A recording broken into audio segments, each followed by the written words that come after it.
So through my research with both Lenny and Mrs. M, I was able to learn from interviews that that Mrs. M does not like to visit our primary care practices. And in fact, she much prefers going to the emergency room, which in terms of cost for the system is much higher.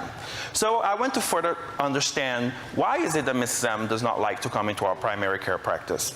So looking at one visit and mapping it out as a patient experience, I realized that when Mrs. M recognizes the need to come to the practice, she tries to make an appointment with the call center and she can barely get through. And then she ends up walking through to the practice to make an appointment. Once she gets in the practice for her appointment, her mobility issues does not allow her to move in the space because the space is not set up. You know, we have barriers within the physical space and she can't really move comfortably. And that creates some sort of discomfort for her.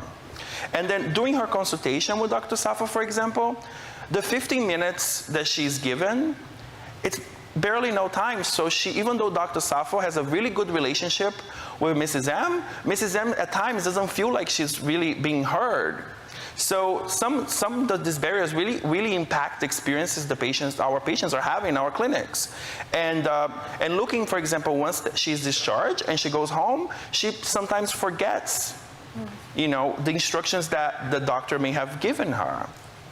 So this is a big problem in our system.